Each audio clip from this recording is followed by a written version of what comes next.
Okay, can you hear me? Yeah. Okay, I was just saying, how you feeling? Oh, fun. Okay, good. He's always fine. So that's good. All right. So no, if you can continue to let people in, we're gonna go ahead and get started, everybody. Okay. So hi everybody. I'm super excited to be here with the legendary Ken Wilber, somebody who I've had the honor and the pleasure to work with. We built a course together based on his book about 10 years ago that was originally Ken called the Superhuman Operating System, but I think those fellows took it and they made it into some different names. But I had the honor to spend about 100 hours with you, 3 weeks in your apartment in Denver, really trying to understand the depths and the practicality of your integral theory. And if you're not Right. familiar with Ken, let me just give you a little background. Most people are familiar with you. Your work is somewhat legendary, but you've written 23, 24 books. They've been translated in over 25 languages. In fact, I was just looking this up this morning, and you're the most translated academic author in the United States. Okay. Right. So his work is really impactful. And some anecdotes about it when I first started learning about integral theory is that if you're familiar with the Matrix movies, the Wachowski brothers are now the Wachowski siblings. Okay. They've transitioned. Um, Part of the basis of the Matrix movies is the philosophy of integral theory, which is Ken's baby. So if you actually watch the 10-year anniversary DVDs of the Matrix movies, Ken is co-narrating it and talking about the philosophy of integral through it. Ken, that must have been so much fun to be able to do that, by the way. Yeah, I love the Wachowskis. I mean, they're just amazing people. And I particularly am close to Lana Wachowski. Um, and of course, there used to be Larry Wachowski, but both of them, as you say, have transitioned, which I think is great. And it sort of takes a fair amount of courage to do something like that. Um, but we had a great time working on these things. And I always appreciated that they really got integral theory and got it very quickly and understood it very well. And this all shows up in the Matrix films, of course. Yeah. So it's been a real delightful part of my life knowing them. Oh, I bet. In fact, when, just another little antidote, when I first did that original course with Ken and I asked him, well, who's impacted by your work? And he started giving me this whole laundry list of people like the Wachowski brothers of the Matrix, like Bill Clinton, Tony Robbins. And I actually emailed all these people, and Tony Robbins, I'll never forget, got right back to me. He's like, you're doing a course with Ken? I'm in. What kind of support do you need? Ken's my teacher. So Tony, is pretty impactful out there, right? And he considers Ken Yeah, a teacher. And we I interviewed him, if you remember, on that course. Yeah. I love Tony. And it was a bit surprising to me that we got on so close because when I first met him, he was just a little bit sort of overbearing, just because he's very much into power and all of that. But as I got to know him, I was really surprised to find that he's one of in the best sense of the word, one of the tenderest, most compassionate people I've met. And he genuinely cares for people and he genuinely cares for me. And I love it. Yeah. And so we ended up getting quite close. And so we both have the same response if somebody asks us for help to help our friend. We're just right there, right on the spot, ready to do whatever we can to help each other. And that's always been nice. Yeah, I mean, so Tony Robbins, a big part of his whole training and philosophy is that we can change states just like Right, this. His entire philosophy is based that you can change your state of mind, your state of being in the moment. And right. he really brings it back to your work in states because integral theories, we're about to dive in a little bit now, Ken, is very elegant in terms of its organization. Now, if you haven't heard of integral theory, some call it a theory of everything. I mean, this is like a big thing, right? So I mentioned some famous people that use it, but also governments use integral theory. Education systems use it. It's very impactful in our society. And when Ken and I first met 10 years ago, we really started diving into what were the practical implications of understanding this elegant theory. Okay, meaning that, yes, it can have an impact on society and what happens in the world. And by the way, we need that because what's going on in the world is madness right now. And integral, the framework can actually help there. But I Right, want to focus this conversation more on what it means for us to understand this theory. So before we dive in, because I want to focus on like particular parts of integral theory that are going to help you listening. But Ken, in general, what would you say to somebody about the question, well, like, what does understanding and knowing this framework do for somebody? Like, right. why use it? Why understand it? What's the purpose of integral theory for our practical lives? Right.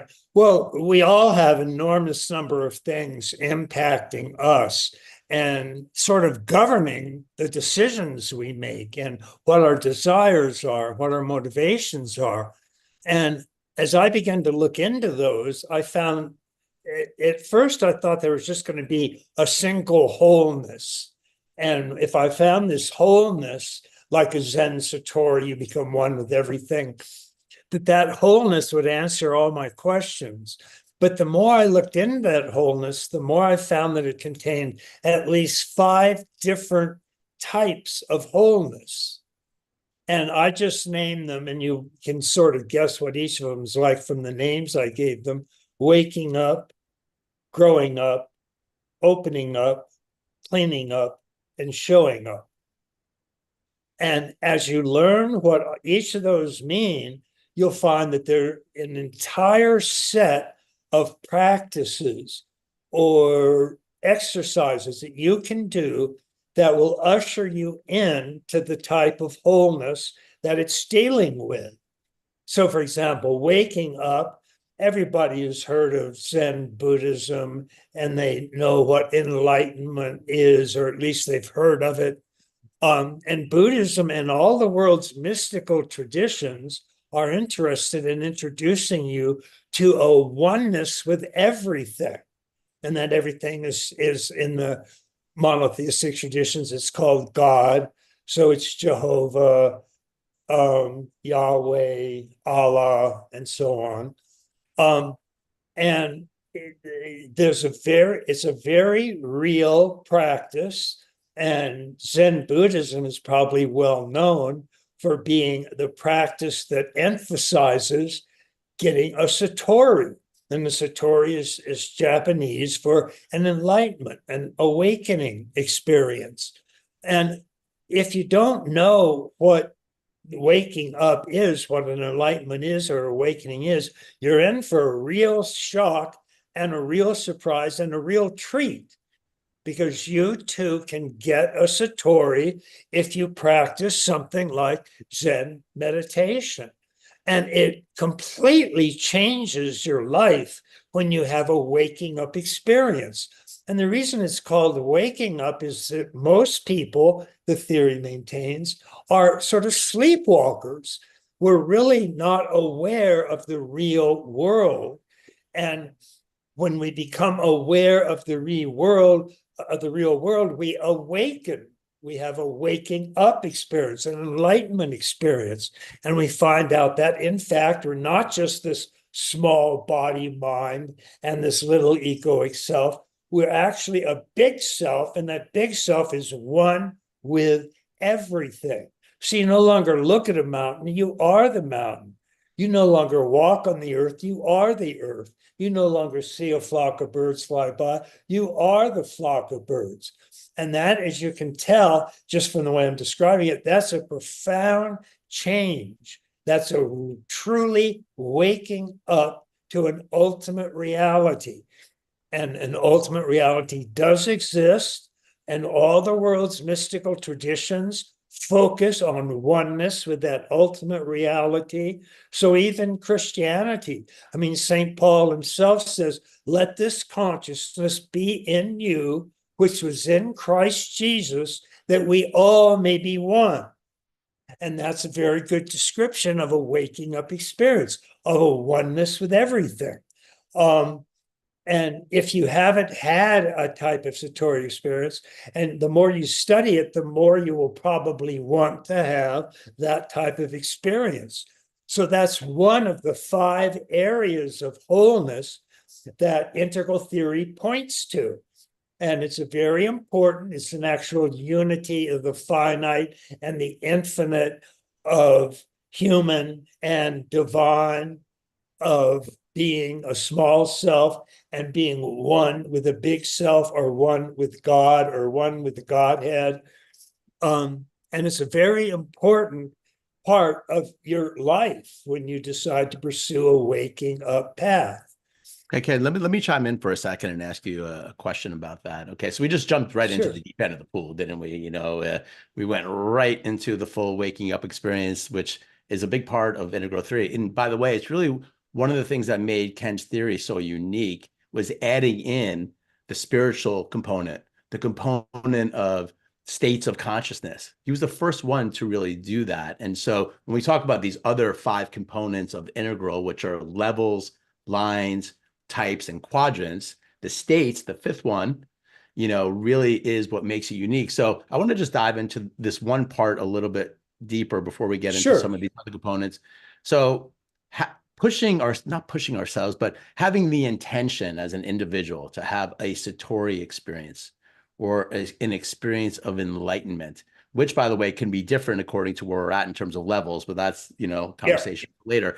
But pushing ourselves to have a Satori experience is helpful for the person to have that unity conscious moment.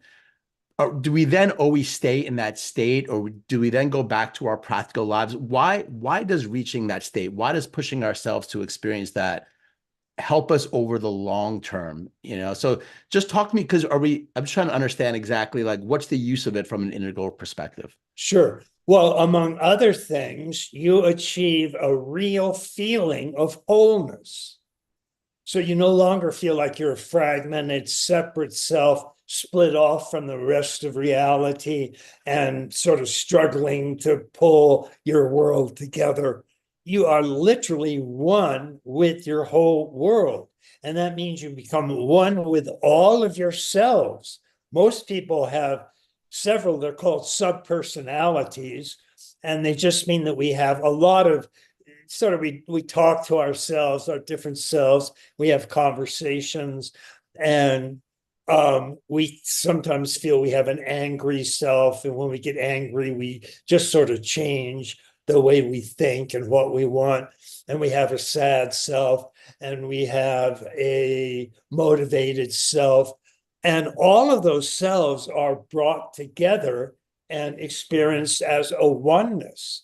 And that in itself, whether the experience itself lasts or not, the memory of that oneness stays with you. Because once you realize that you're no longer this separate individual, itty bitty finite self, you never forget the experience of being one with everything. And you know that in reality, you are that oneness. Because a waking up experience always carries the sense that you're in touch with an ultimate reality.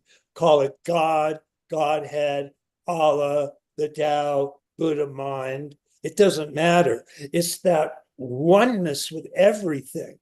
And once you see that, you never forget it. I mean, you just can't, because it's so overpoweringly real. And that's why people study Zen Buddhism or Vedanta Hinduism or contemplative Taoism or Christian mysticism, is they want that oneness experience. They want Right. to be one with God, or one with Tao, or one with their own Buddha mind. And that's exactly what you'll get if you take up virtually any mystical practice of any of the world's great religions. The great religions all vary.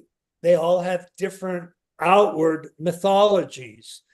So Buddha, for example, when he had his waking up experience, he talked about, he used Buddhist terms to talk about it. He didn't say, oh, I discovered I'm one with Christ.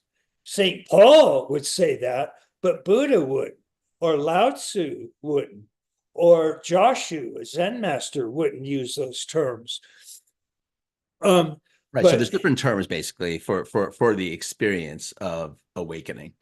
yeah, But they're all pointing towards the same thing, right? And that's right. as I'm hearing you share this, it also just makes me just want to have everyone in the world experience that Satori in Right, whatever understanding that they have, because it feels like part of your theory and the hope that we have is pushing towards that as a very real thing, as you said, right. is a lever that can create more peace, more flow, That's more that. conflict resolution on the planet, right? So we really are wanting to accelerate our spiritual journeys, no matter what the external frame is, so we can make bigger changes on the planet. Is that correct, Ken? That's correct. And again, all the world's outward forms have a different mythology. And it's almost always a mythology. It's like Zeus, Apollo, Aphrodite, Mars, etc. Those are all the names of gods that come from the mythic level of growing up. And growing up is the next aspect that I talk about. Waking up, growing up. Growing up usually comes as a complete surprise to most people. When I first discovered growing up, I was floored, because what growing up says is growing up consists of a series of models, of which there are some 24 that are very well accepted by psychology. And they point out that from the time we're born to the time we grow up and the time we mature and the time we reach old age, we go through 7, 8, or 9 or so major stages of development. So what's a stage of development? Well, I can give you the terms that Gene Gebser used for them. He called them the archaic stage, the magic stage, the mythic stage, the rational stage, the pluralistic stage, and the integral stage. And those all represent different stages that you go through. And when you're at a particular stage, say the magic stage, you see your world in magic terms. Actually, Ken, before you go to magic, start with the first one, okay? Because I Archaic. want to get a little practical on this, because we're going to now tell a narrative. Actually, you know where I want to go with this is the integral stage, which is called tier 2. Sure. Okay, because this is actually the crux of this conversation, understanding tier 2 and the integral level of development for us as Okay. individuals, listeners, and also for the world is like the end of war on this planet. And so we want to actually dive into that, but understanding what the levels are is really important. So when we're born, we are all entering into the same stage, the same level of consciousness with the same level of beliefs. Talk about that, right? Which is basically known as the archaic stage. And keep in mind that each person, each developmental pioneer has a different name for their stages, because most of the developmental psychologists that were pioneers in the field were dealing with what's called a different multiple intelligence. And we'll talk about that in a moment. But a multiple intelligence just says that we don't just have one intelligence, which most of us think we have. Just I think, and that's my intelligence, and I think well, or I think smart, or I'm dumb and I can't figure things out. But the different multiple intelligences, all they're lines called lines of Actually, before we get to development. lines, Ken, I'm sorry, I don't want to interrupt. I want to stay on the levels first, because I'm going okay, to. sorry, yeah, I just want to make sure. The different lines all go through the same levels of development. And that's a very important fact. But because they're working with different lines, like we have the cognitive line, our typical thinking, we have an emotional intelligence, a spiritual intelligence, a verbal intelligence, a mathematical intelligence, a spatial intelligence, and so on.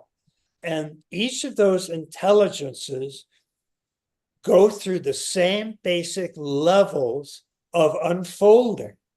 And we go from, like I say, generally speaking, what Gene Gebser's terms for those were the archaic stage, the magic stage, the mythic stage, the rational stage, the pluralistic stage, and the integral stage. And the first stage, the archaic stage, is the stage we have for the first 3 or 4 or 5 months of our life. And the archaic stage is sort of the ape-like qualities that we have, because we're evolving from previous animal forms. And so human beings, it's fairly recognized, have sort of chimpanzee or ape-like mammalian characteristics because we share a certain brain structure with them.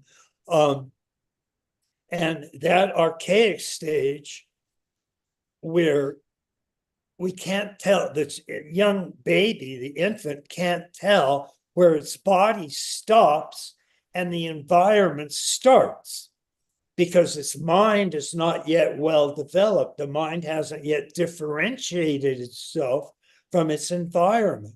So it doesn't, I mean, and this sounds like a unity experience, but it isn't.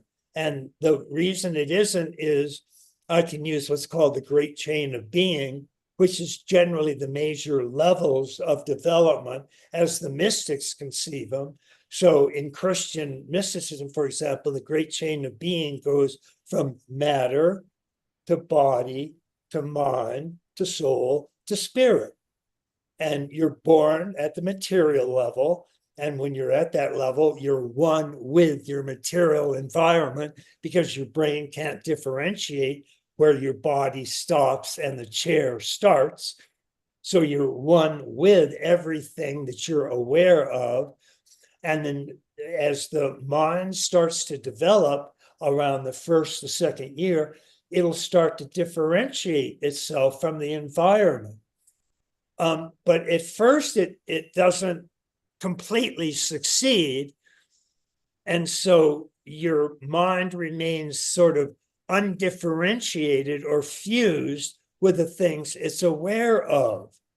And as psychologists study this, they study the language forms that we use to represent that state of mind. And so they're fond of saying the signifier or the word that you're using, like the word TREE, represents a real tree. So the TREE is called the signifier, and the real tree is called the referent or the object that the signifier is pointing to.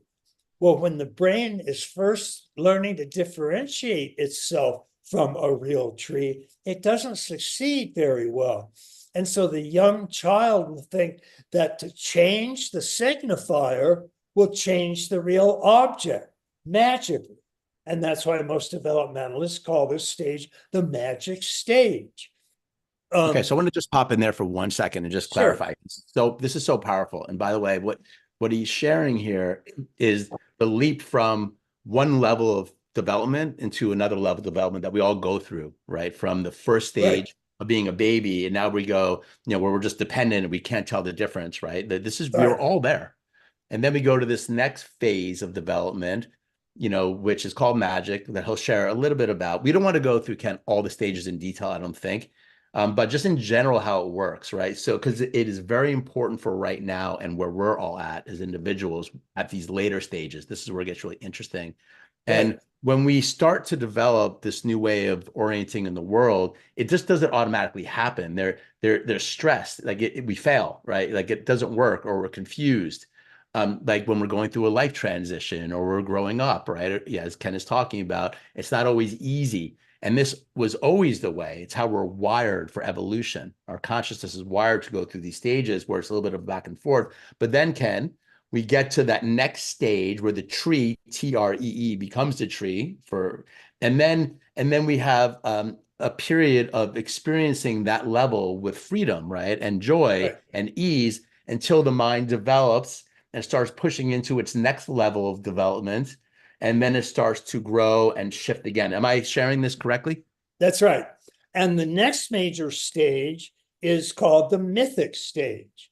And some developmentalists call it the mythic literal stage, because when you're at a mythic stage, one thing you think is that all the myths represent reality. They're real. So what we do is, because the mind by the mythic stage has differentiated the magic stage, so you can tell the difference between where your body stops and the environment starts. So you no longer think they're magically one. And if you manipulate one, you manipulate the word, you'll manipulate the real thing magically. That you lose that capacity. but you transfer the capacity for magic onto a whole host of supernatural beings, gods, goddesses, nature, spirits, and so on. And it's called mythic literal because Zeus is a real thing. Santa Claus is real. The Tooth Fairy is real. Apollo is real. And they all live on this place, this real mountain called Olympus.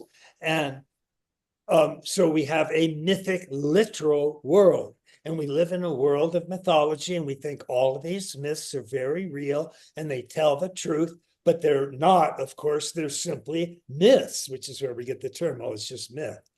But as we continue to grow and develop, the mythic stage starts to develop around age 4 or 5 or 6, and it lasts through what Piaget called the concrete operational stage, which is he defined as the mind operating on the world.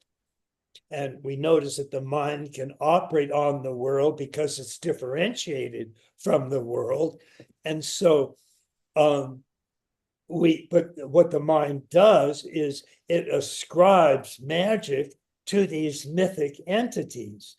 And by the way, all of these stages developed in an evolutionary fashion, starting around 400,000 years ago. And the archaic stage lasted till around 50,000. Oh, actually, before you get in there, because I know where he's going with this, and I want to interject. I'm so sorry I do that, but I know Ken really well. We've done this a lot together. So what he's really sharing here, because I want to get to, just so you're aware, the modern to postmodern. I want to talk about that transition because it's very relevant for our world right now, and also where we're at. And then, of course, postmodern to integral, what the integral level is. Right. But what's so fascinating about the levels of development, okay, and this blew me away when I learned it, is that as we're talking about these levels, as we are all traversing the same journey and pathway, right. Guess what? The same levels can be seen historically for humanity, right? Which makes sense because humanity is made up of us. So when he says 400,000 years ago was the archaic stage, when we were hunter-gatherers, same level of collective consciousness as us as babies in some sense. That's right. And then we went through a different stage. When was the mythic, the magic stage? How long ago was that? The magic stage started around 50,000 years BCE, and the mythic stage started around 10,000 years BCE. See how fascinating this is, guys? So basically, like these stages of development, anthropologically speaking, researchers like Ken and others say, oh, no, we can actually see this through the stages. And that's why this is so relevant. It's a system of understanding how we grow as individuals, but also collectively, which, by the way, is still going on right now in the world. We can really start to understand what stage of development we're at collectively and what stage is next collectively. That's right. And without giving it all away, there's hope, right? This is why I love Ken's work, because we need to be thinking like, okay, what is the future if we keep developing? Because you can't stop evolution, right, Ken? So where does this actually go?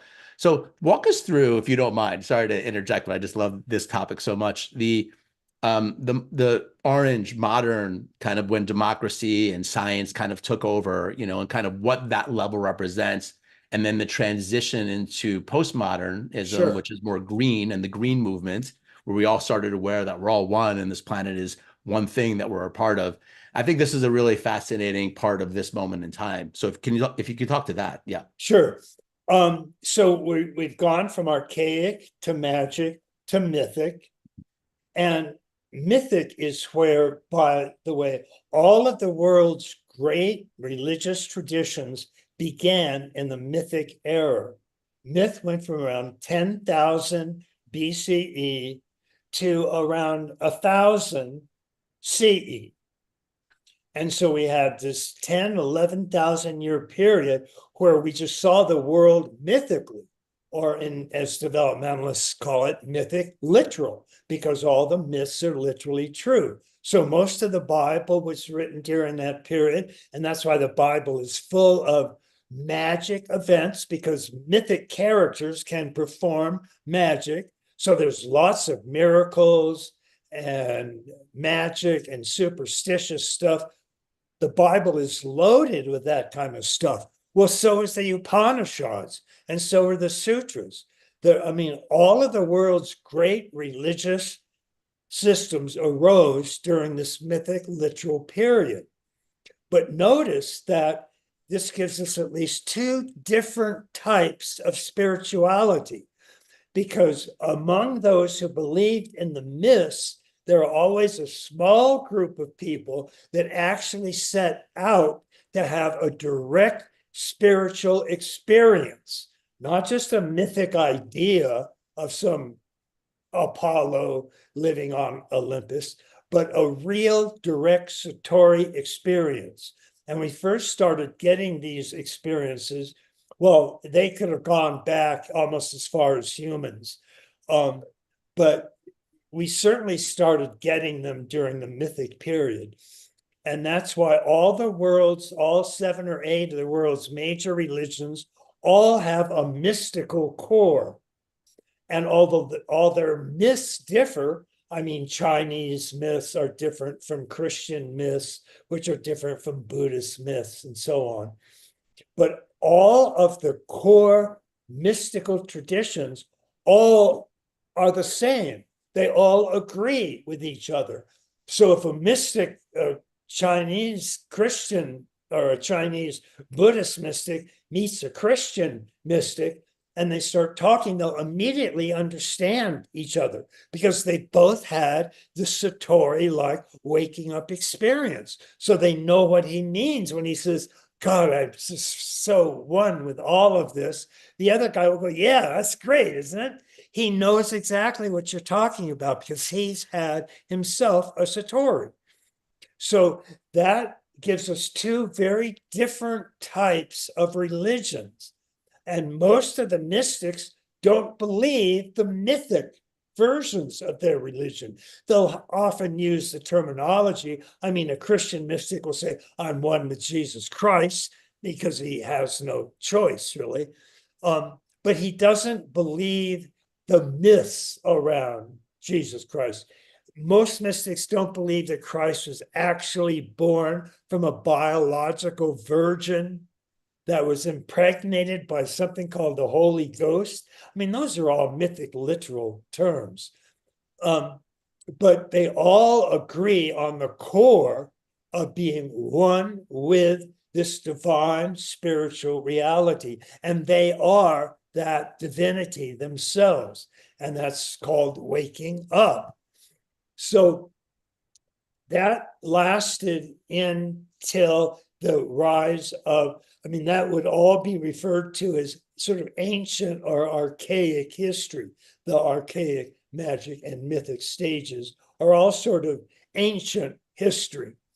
And then we have so-called modernity, and that arose after the mythic stage, because what happened as we got into the modern stages of development, so around 1500 CE, or it used to be called AD, we had the emergence of modern science and modern rationality. In the West, it was called the Renaissance, and then the Enlightenment, because the Enlightenment was the emergence of reason, logic, the light of reason.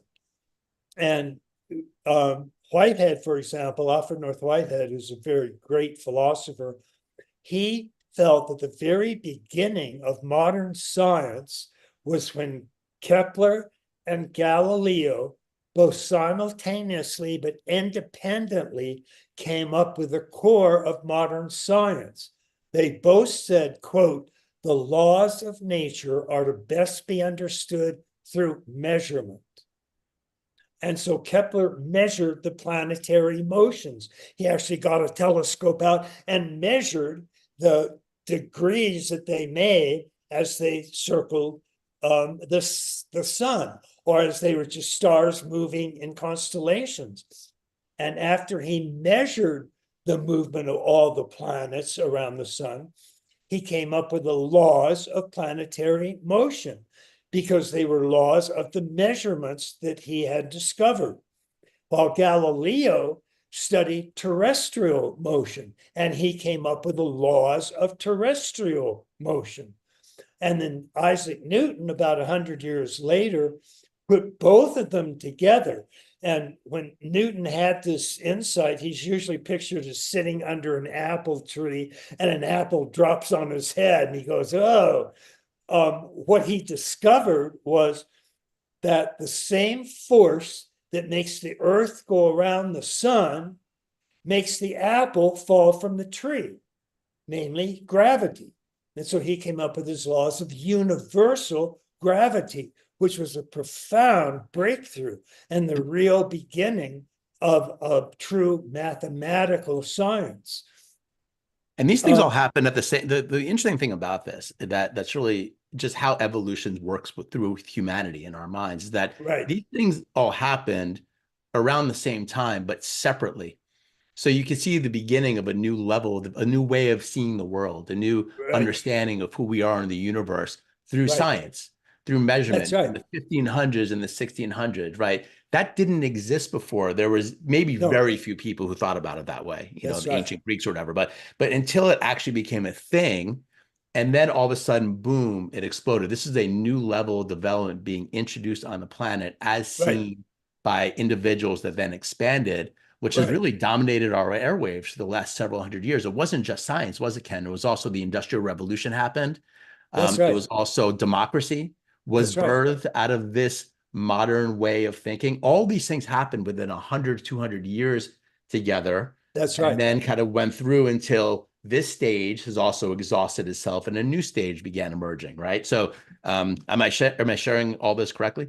That's correct. And of course, that new stage called it postmodern, called itself the postmodern stage, because it was coming after modernity. And they realized, at least subconsciously, they realized that they were thinking in a very different way than the original rational scientists were. And so they had to come up with something to call themselves, and they call themselves post-modernity. And sometimes post-structuralism. How were they thinking? Well, okay. I'll tell you.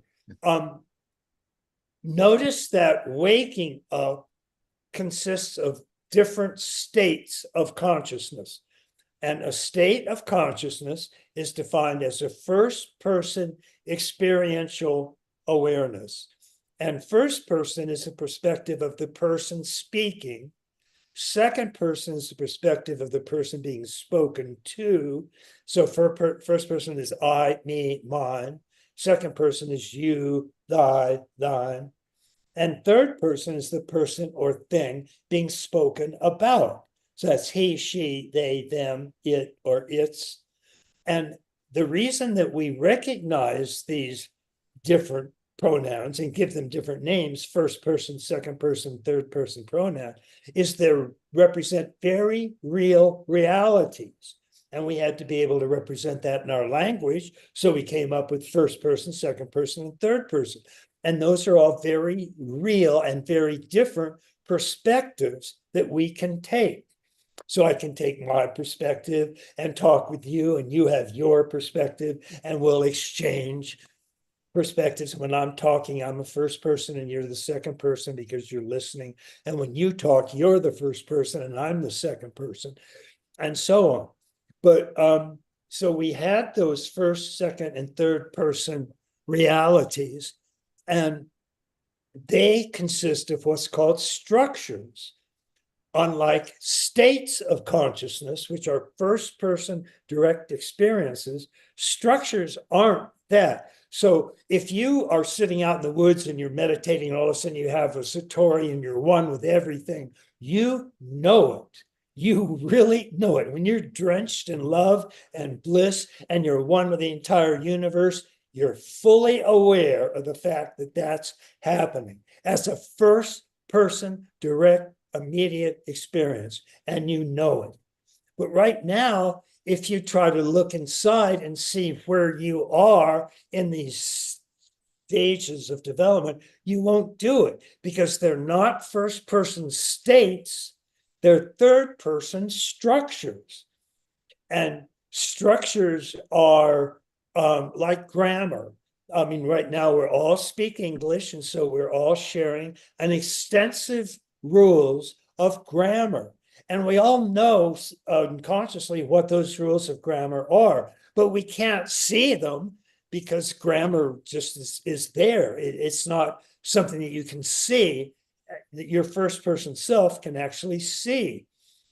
And so a whole school of philosophy arose talking about these structures of mind. And the structure is a third person thing that you're talking about. And it's not a first person aware state.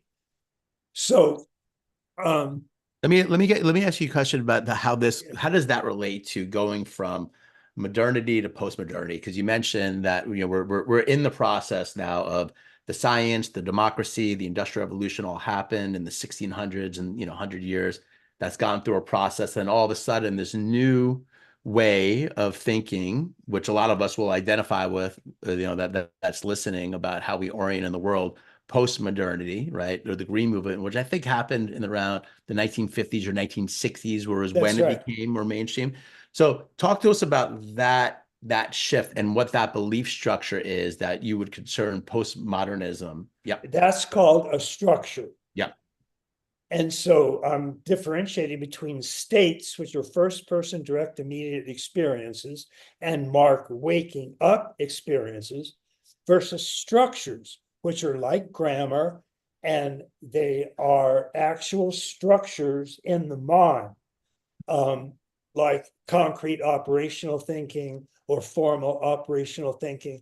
Piaget defined concrete operational thinking, which lasts from about age 7 to 11 or 12, as thought operating on the world. That's a concrete operation. So if I decide to ride my bike, I go, I pick up my bike. That's a concrete operation. I swing my foot over it. That's a concrete operation. I put my foot on the pedals. That's a concrete operation. I grab the handlebar. That's a concrete operation. And I start pedaling. And that's a concrete operation. And off I go on my concrete operational bike. But thought he defined as rationality, formal operational cognition, which emerges around age 11 or 12 and dominates adolescence. He called that thought operating on thought. So that's like logic. Socrates is a man, all men are mortal, therefore Socrates is mortal. That's a structure of consciousness, because it all fits together and it has an actual structure, and you can see it if you pull it up and write it down. You can see it has structure. And so each of these major stages of development, which I also called structure stages to differentiate them from state stages, but archaic was a structure, magic was a structure, mythic was a structure, rational was a structure, pluralistic postmodern is a structure, and the next highest stage, integral stage, is a very systemic or integrated structure. And so what we're tracking when we're tracking our whole evolutionary growing up period is the emergence of several different structures of consciousness. And the important thing is that every one of those stages, which first emerged in our historical past, still emerge in us from the time we're born till we go through childhood and young adulthood, and then adolescence, and then middle life, and then older life, and then ancient life. All of those are structures that we personally go through, even though we don't know, because we can't see those structures actually developing in us, although they are. And we won't really even notice it. I mean, if we're spent our, well, the preteen period from age 7 to 11, we spent that at concrete operational thinking, which is I ride the bike, I make dinner, whatever. That's thought operating on the environment. And then when I hit 11 or 12 or 13, I'll start thinking rationally. And it happens over a several month period. So I won't notice. I mean, I won't wake up one day and go, oh, wow, I'm thinking rationally. And I won't even be able to see the transition. I won't know that I'm thinking rationally, unless, of course, I've studied developmental psychology and I know the stages of development. And so I know what's coming next. I know that after I move out of my concrete operational thought, I'll move into formal operational thought or thought operating on thought to produce mathematics, logic, reason, and so on. I just want to stop there for one moment. So just to Yeah, recap. So we're going through these stages, right? And we don't know that we're going through them unless we know the levels of development, that's which right. is really important point here. Like, why understand these levels of development? Why understand these different periods and also the periods ahead of us? Because when we have awareness of it, we can get there faster. That's Okay. right. And There's a speed and an amplification with actually understanding the stages. I want to direct you into postmodern. I really want to understand the difference between postmodern thinking is okay compared to modern. What happens in that stage as an individual and what happened collectively in the 1950s or 60s? right. Well, the modern stage, the stage of reason, of logic, of rationality, of mathematics, and so on, that stage, again, you can't see it unless you're following developmental psychology. But what it does, that rational stage, makes universal systems of thought. And that's the way science proceeds. So when we move from religion, where we have Buddhist thought and Christian thought and Taoist thought and Hindu thought, we move to rationality. We have chemistry, biology, astrology. And when it comes to chemistry, we don't have Hindu chemistry versus Christian chemistry. We have just chemistry. It's a single universal system that applies to everybody. And that's what rationality does. It thinks in universal terms. And that's a very important development for humankind because we can think of universal systems, universal solutions to problems. We can create universal systems of thought like chemistry and biology and astrology and geology and so on. And all of those create one single universal system. Again, there's no such thing as Hindu chemistry versus Buddhist chemistry versus Christian chemistry. There's just chemistry. It's rational, it's universal, and it's systemic. And what the postmodern pluralistic stage does is it looks at, I mean, it's sort of thinking in its own rational terms, but it's looking at all the different cultures around the world. And what it notices is that each of them has sort of different truths. So these are called multicultural truths. And the postmodernists were very attuned to the pluralistic nature of these postmodern stages. And they would actually refer to them as multicultural, and they would break up the universal embedded systems of thought that rationality created, and instead they'd create an enormous number of multicultural truths. But all of them were relatively true in their own way. And so that leads to a great deal of differentiation between different multicultural thought.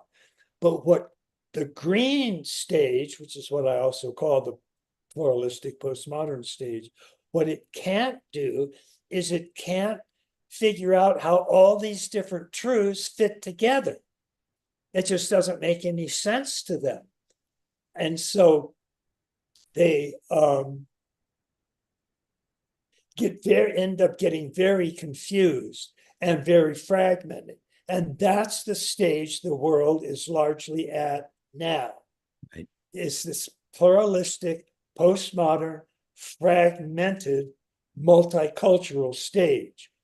And you might find it interesting as you follow politics to find that multiculturalism was sort of introduced as an ideal way to form a society in the 1960s, 1970s, 1980s.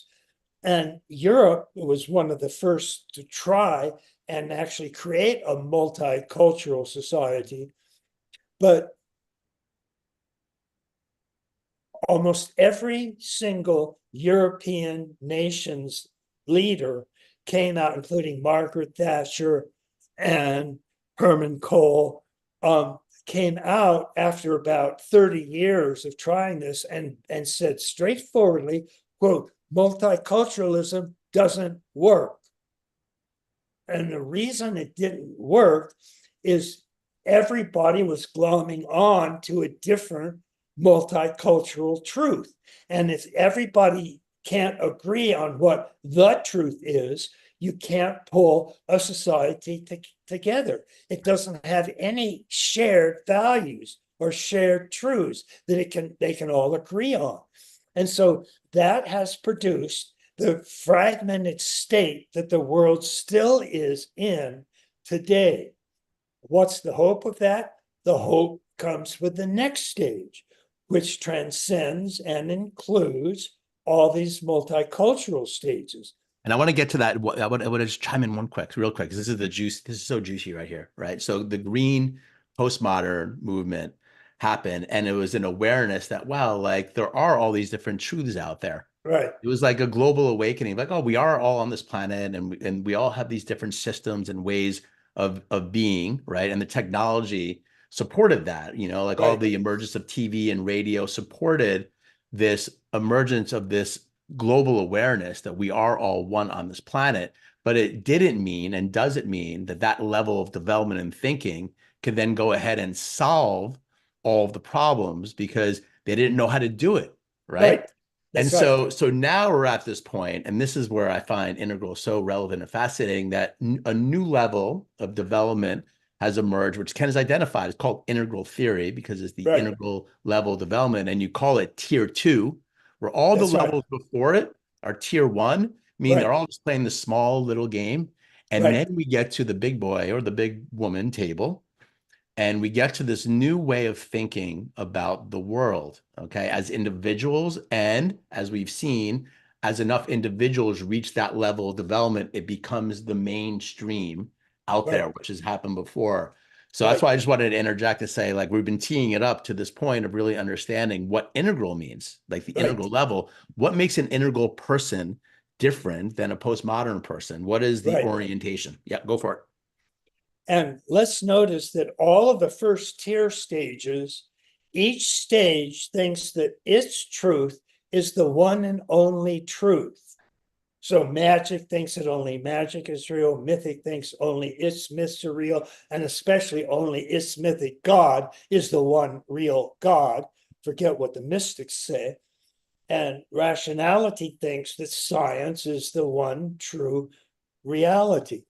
And all of those are first tier precisely because that's their primary structure. And remember, these are all structures.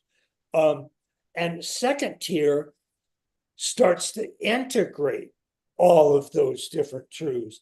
So when we get to the multicultural, postmodern, pluralistic stage, we have all of these various theories running around all over the place. And we have no idea how to pull them together. We can't take biology and chemistry and make biochemistry.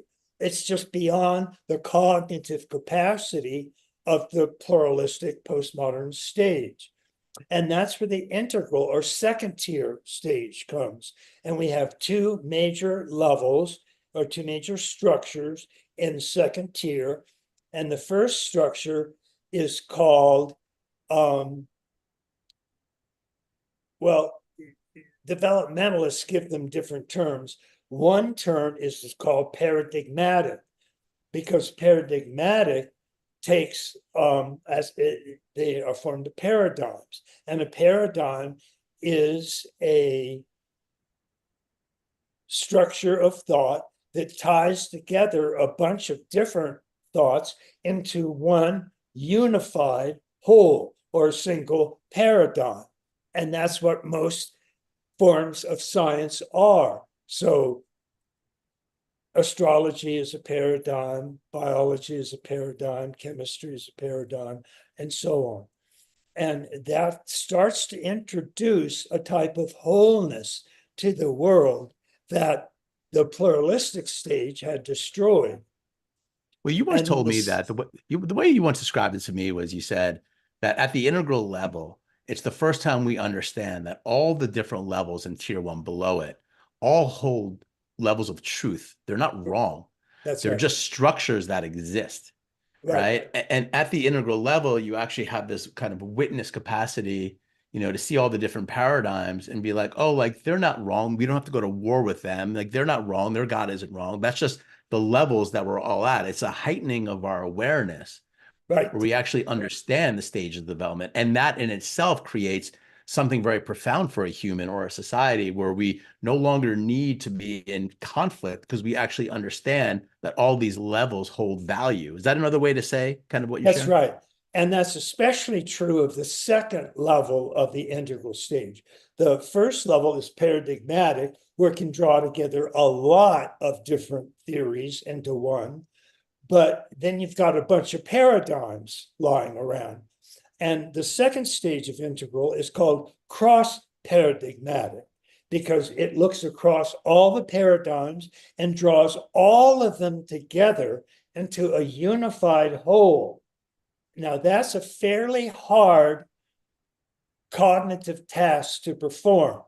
And that's why, if we look at the percentage of the population, because what happens is not everybody, of course, is born at square one, and everybody develops to square four, and then they all stop developing.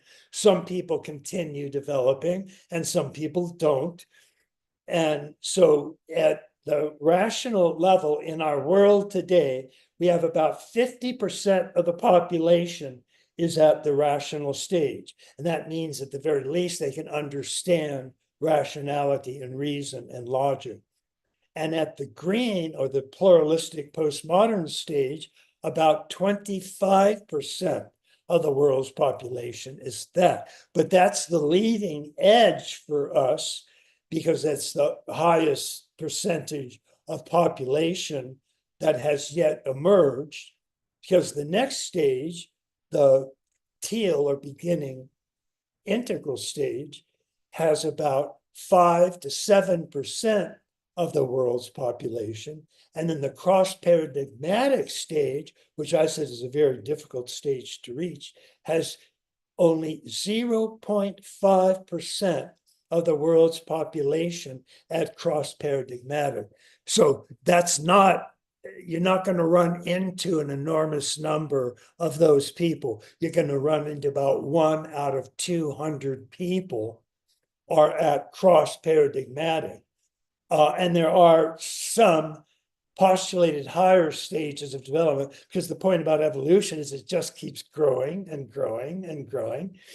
And when does it tip? So when does a new stage, because I know there's science around this, from your studies, that when a new stage is developed, it gathers steam, then it kind of falls back. It's kind of making its way, right? So the Right, integral level of this idea that we're at the understanding of like, oh, all these different levels have value and truth to them. They're all just structures of mind.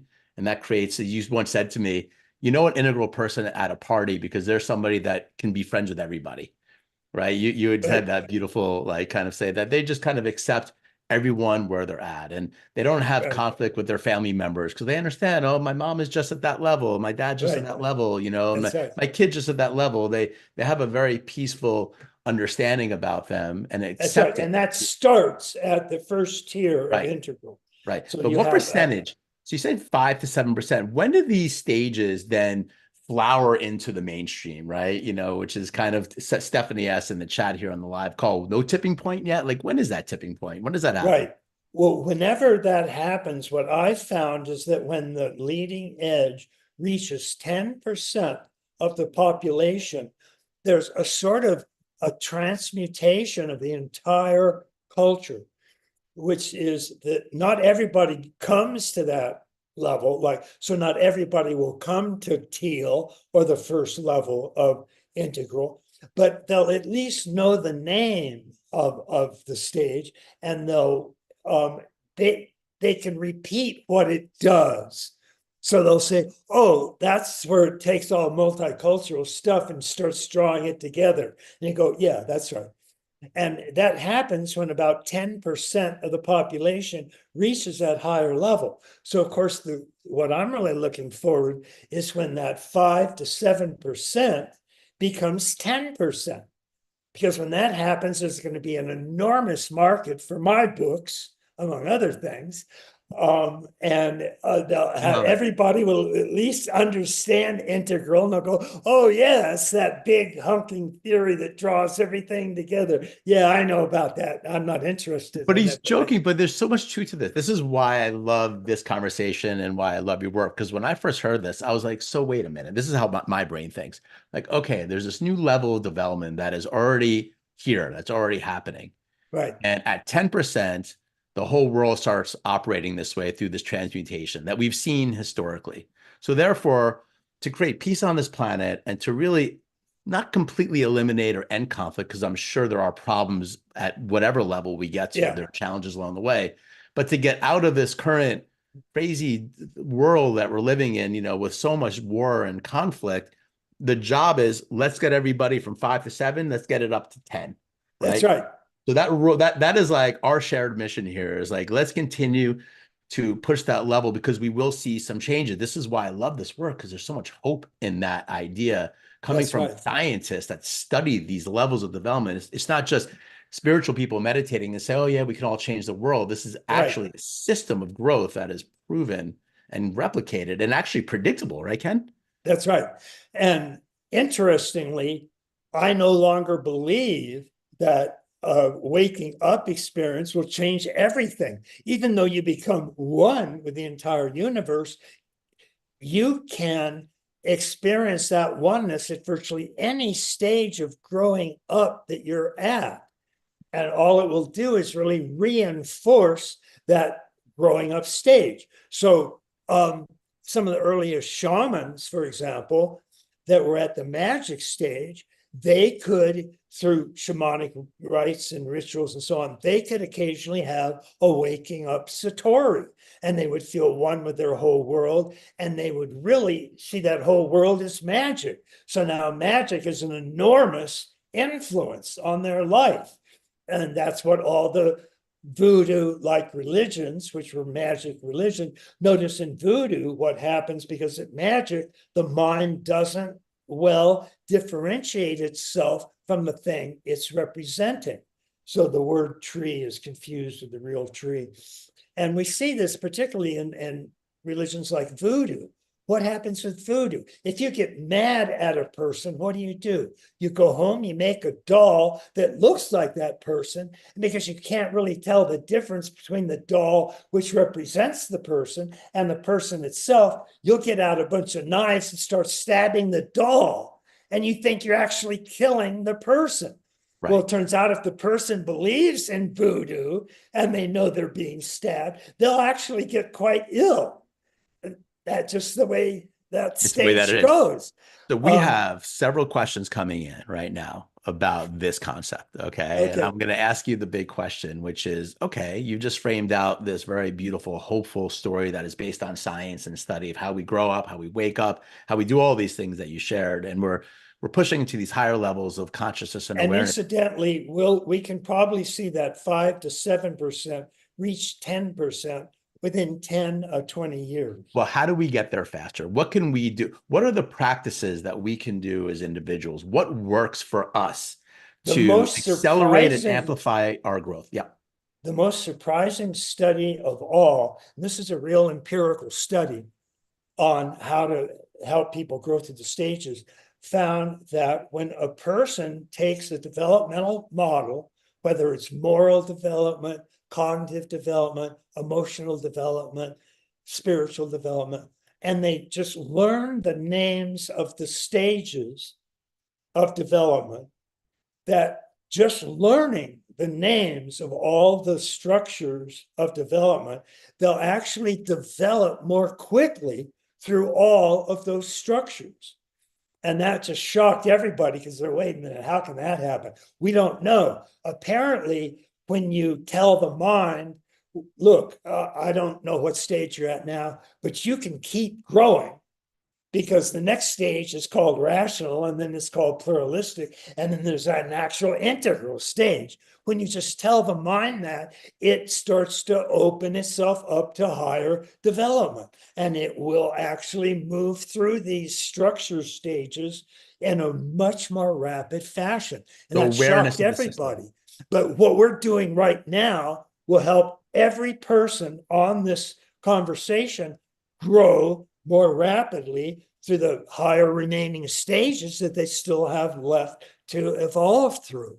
Yeah, I love that. I love that. It makes so much sense, right? Awareness of the system that we're in gives us the ability to traverse the path faster, right? That's Like it right. just, there's something about that that just makes sense. So if you're listening to Right. this either on the live call or on the podcast or whatever, I'm gonna show the stages of development here. There's all these beautiful models out there that look like spirals in a bunch of ways. One of the models Right. is spiral dynamics, which is a famous one. I know you're friends with those folks as well. The integral levels is all good.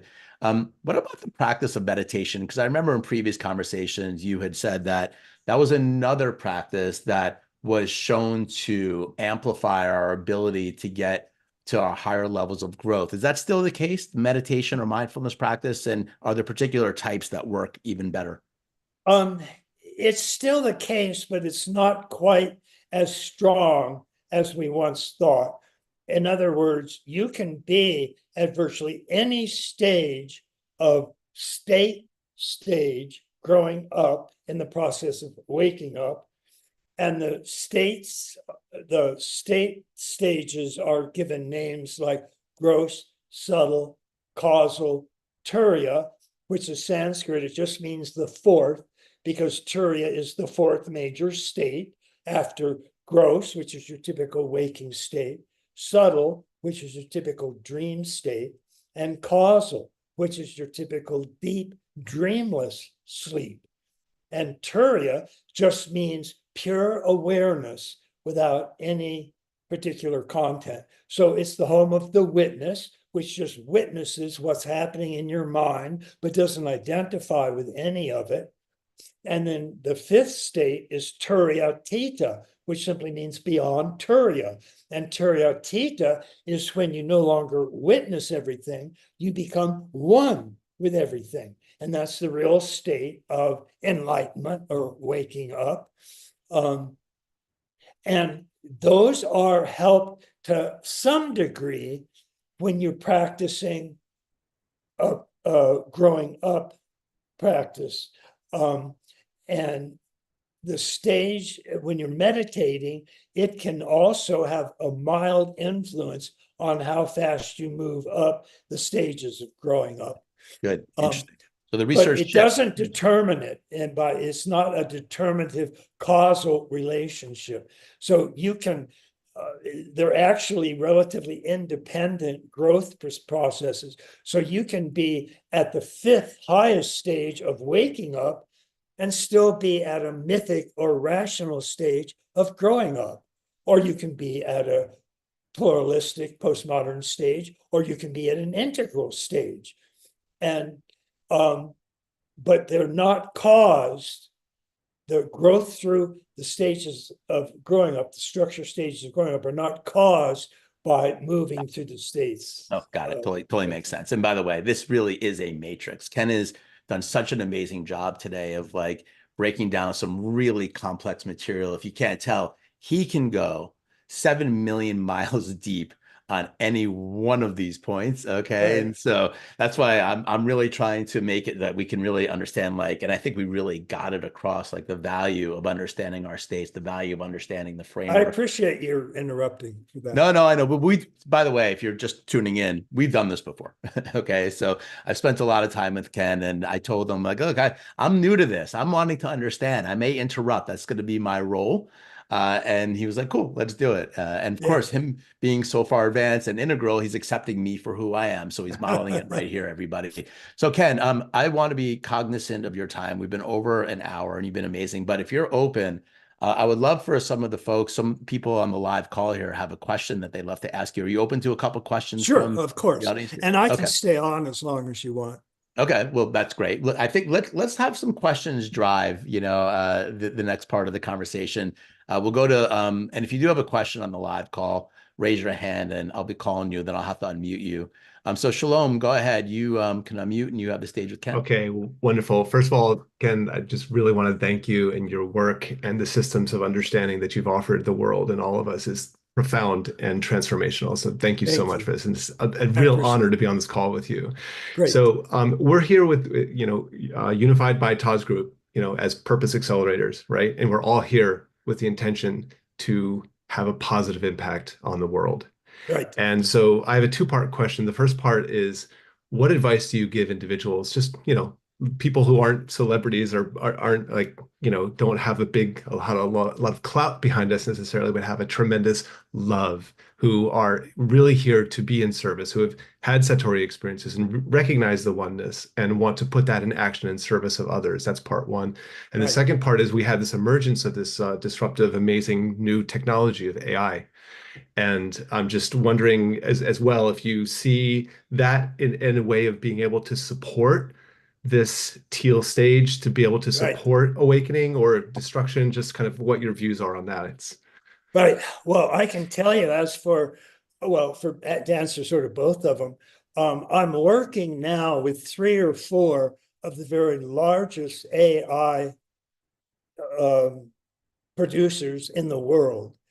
And they're very intent on creating an AI that fits with the integral model. And I, of course, am all for that. And I'm more than glad to meet with them. They come out here several times a year and we correspond, of course, through email and whatnot. And what they're trying to do is get AI to self-grow. In other words, they want to be able to start it at like an archaic or magic stage and have it actually grow to a mythic stage. And then from there, grow to a rational stage, and then a pluralistic stage, and then an integral stage. And I think that's just fascinating. And I'm, of course, encouraging them and saying, go get it, guys, and what can I do to help and all of that. So I'm very much looking forward to that part of it. And if they crack it, if they actually get a model that will itself generate the structures of growing up, that's going to make this integral model spread like wildfire, because everybody will be able to get it and put it on their computer and watch it grow and go, oh, hey, I'm only here. I could be 3 stages higher. I've got to get my act together. And that's going to really change everything. Because once this sort of gets out and becomes a common lingua franca of a society, it's going to spread through that society like wildfire.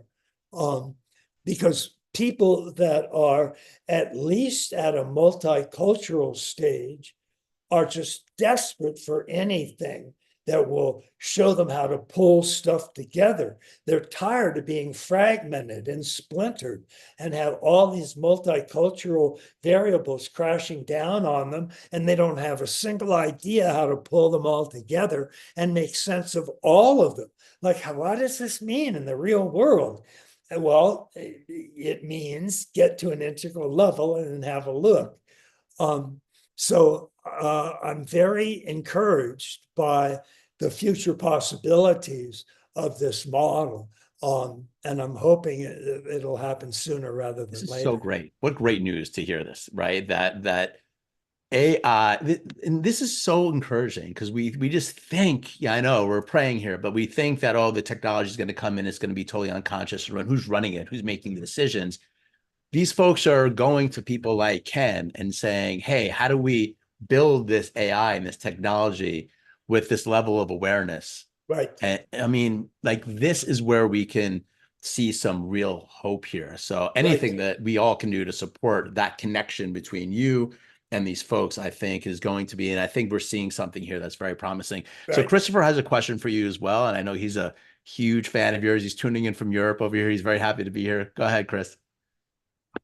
So good to be on the call with you, Ken, and thank you. Just reading your latest book and really enjoyed it.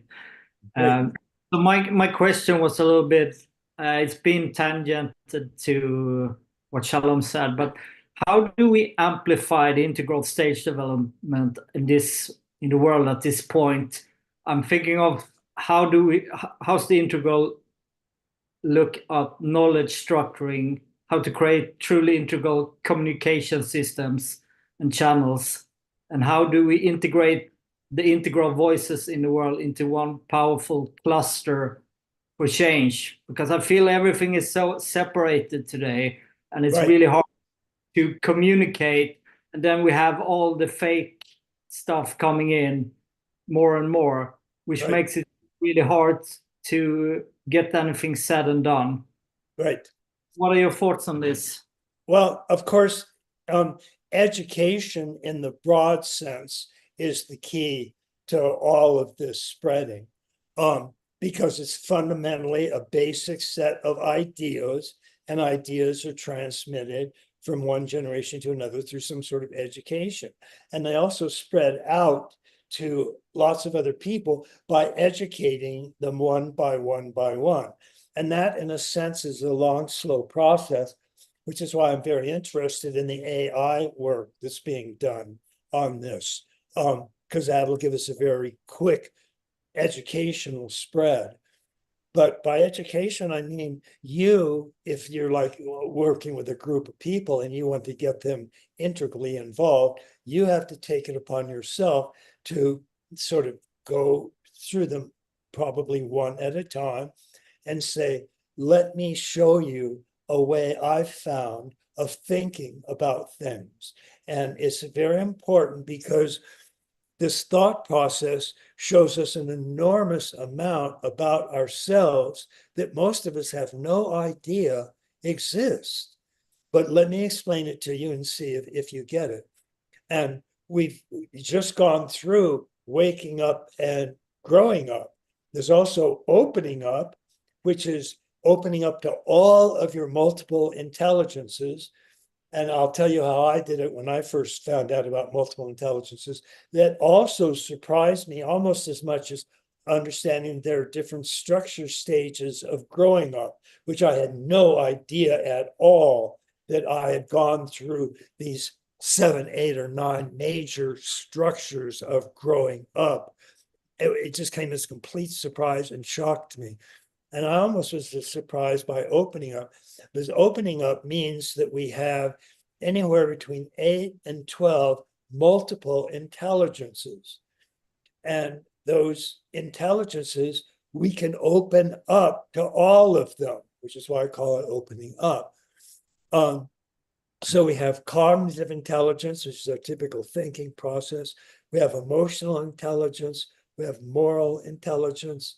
We have mathematical intelligence, a verbal intelligence, an interpersonal or social intelligence. We have a spiritual intelligence. And spiritual intelligence, by the way, is not to be confused with waking up intelligence, because waking up is a direct experiential realization of this ultimate reality and your oneness with it. But most of the world's religions, recall, just came from the mythic stage of growing up, not any stage of waking up, just the mythic, literal stage of growing up. And they don't go any higher than the mythic stage, although, of course, several mystics are rational, and they can talk very rationally about what they're doing. But they didn't get that rationality from their religion. All they got from their religion was a set of myths and miracles and superstitious nonsense. So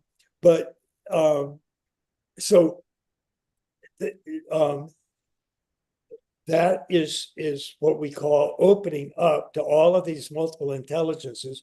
And when I did it, I first selected one multiple intelligence. I happened to select aesthetic intelligence, which is the perception of beauty. And for just one day out of the week, I was going to just look at the world through aesthetic intelligence, through the beauty intelligence. And at first, I couldn't see anything. And then finally, I hit upon, well, that mountain range with the snow on it, that's beautiful. So, okay, I can see beauty, right? And then as I kept doing that all through the day, I just expanded. I kept seeing more beauty and more beauty and more beauty, until at the end of the day, I could see beauty almost any place I looked. And I thought, well, that's a great way of doing it. So the next day I chose moral intelligence, and I just looked at everything through moral eyes. And at first it was kind of slow, but I got more and more. And by the end of the day, I was probably the most morally thinking person on the planet. But I really got a good hit of what moral intelligence is. And I just went through all 8 or 9 multiple intelligences through the whole week. And that was what I called opening up. And you can actually feel yourself getting more whole, because you have so many different ways of looking at the world, and they all become integrated or facets of one awareness. And it's just astonishing. So that's opening up. And then we have cleaning up. Cleaning up is generally associated with the name Sigmund Freud and his inner circle. And his inner circle were 4 or 5 psychologists, all of whom were bona fide geniuses. And you've probably heard some of their names: Carl Jung, Alfred Adler, Otto Rank, Salvador Ferenczi. All of them were genuine geniuses, because Freud was a very bright fellow himself, and he attracted an enormous number of geniuses to his inner circle. And he initially selected Carl Jung to be his, quote, crown prince and successor. But he and Jung eventually got into a very deep conflict. And it happened when one day Freud was talking to Jung, and he said, "Please promise me you won't give up on the libido theory." And he said, because it's all we have to protect us from the black tide of the black mud of occultism. And in Jung's autobiography, he wrote, what Freud didn't realize is that occultism was the only thing I was interested in for my whole life. And so they literally never spoke to each other again after that conversation, not until the day they died. And then they never, ever said a single word, including to the day they died. But what Freud, the part that they all participated in creating, was the part that all of them believed. And what Freud found was that men and women can push uncomfortable material out of their mind and push it into the unconscious. They can repress it and shove it out of their awareness. And then when they do that, they usually project that unconscious bit onto other people. So if I'm mad at you and I don't want to admit that I get angry, I'll push that out of my mind and I'll project it onto you, and I'll think you're mad at me.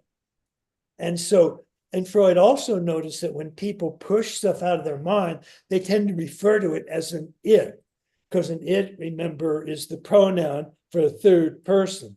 It's he, she, they, them, it, or its.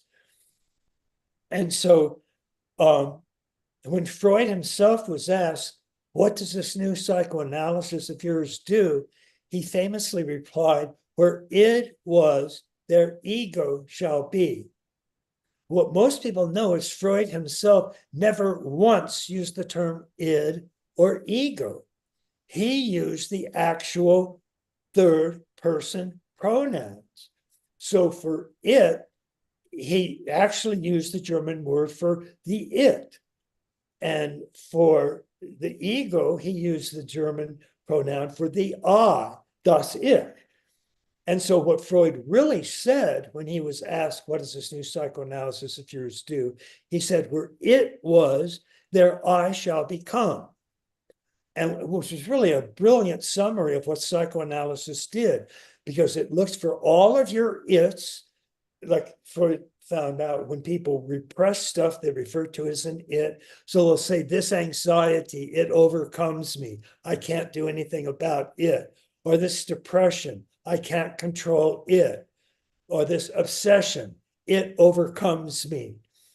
And so Freud realized that they were referring to parts of themselves that were split off from their main self, their I.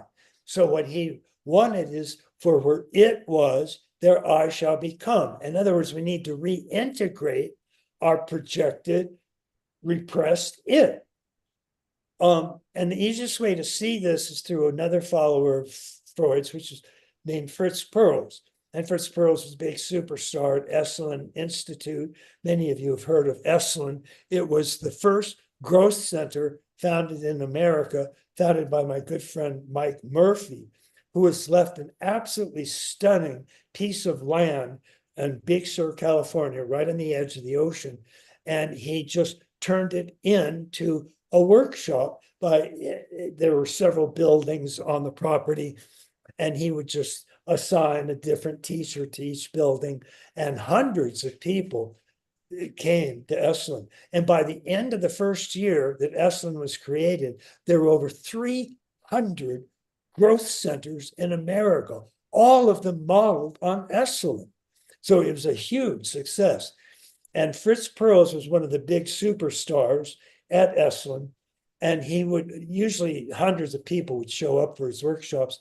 And so he would look at the audience and say, okay, who wants to work? Come on up. So a person would come up and say, okay, he'd sit him in a chair, and in front of them, he'd put an empty chair. And then he'd say, okay, what's your problem? And the person might say, well, I've got this horrible anxiety. It's killing me. So Perls would say, okay, I want you to take that anxiety and put it in this empty chair and talk to it. And the person usually say, well, what do you mean talk to it? Well, just have a conversation with it, like ask it something. Say, like, what? Well, say, why are you doing this to me? Why are you causing me all this pain? I mean, I don't deserve this.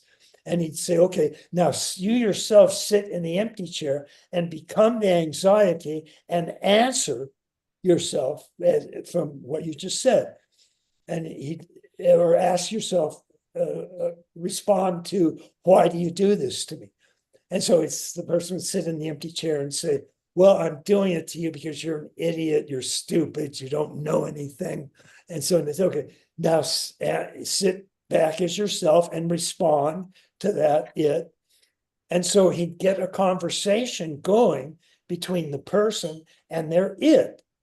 And within 10 or 15 minutes, everybody could see this person's anxiety just draining out of them. And Perls, incidentally, had famously said, I can cure any neurosis in 15 minutes. And even Perls' harshest critics, who just hated Perls, agreed with him because he was a genius when it came to handling neurosis. And what he was doing was, where it was, there I shall become. He had the I and the it talk to each other. And when the I played the it was talking as an I. So it was talking as a first person. When it responded to itself and said, well, because you're stupid and you're an idiot, that's a first person talking.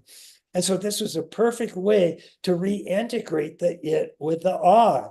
And within 15 minutes or so, everybody could see him reunite with his it, and therefore his anxiety would tend to drop away. So, It's yes. unbelievable. It feels like what you're sharing is just like this, the process of becoming more aware of the terrain a lot of which we're not, is the very thing that will lessen and drop the anxiety, because we're all walking around with some forms of mental or emotional limitations. Christopher, did you have a follow-up on that? I interrupted you. Go for it, bud. Yes. So I think we're a lot of people out there who are hungry and working on ourselves, and have experience of unity and so on.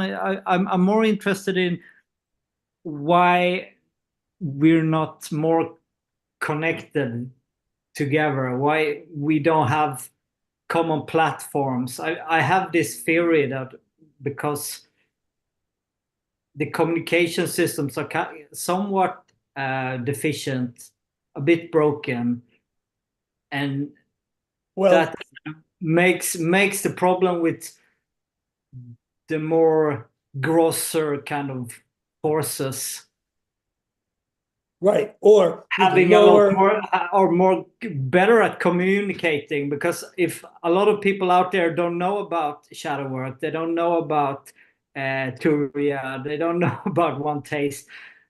Right, but what they all We need to are spread is it in a they're way. all at a level of growing up. Yes. They might be at a magic level, a mythic level, a rational level, a pluralistic level, or an integral level. And the lower the level, the less communicative they can be, the less they can feel one with other people. When you're at the magic stage, you're on your own, buddy. You're going to magically influence your friends or magically cause them to do something, but you're not going to become one with them or have a very close communication. And the same is the mythic level. And at the rational level, you can at least start to take the role of other, and you can respond to them and you can see their point of view. So you're starting to share with them at the rational stage. At the pluralistic stage, you might go further because they might be one of the multicultural units that you acknowledge. And so you can communicate even more with them. But it's not until you get to the teal and turquoise or the integral stages that you can really and completely identify with them and feel one with them and share a common humanity with them. And everybody's at one or another of those stages of development. And frankly, we've already seen that only 5 to 7% and 0.5% of the world is at an integral stage.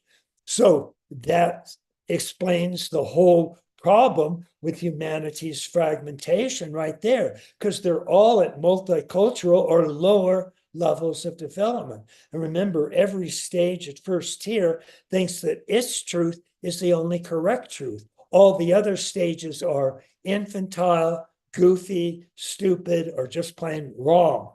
And that's where 93% of the world's population is at. So, I mean, don't even ask further, why are we so fragmented? Because we're all at fragmented stages of growth and development.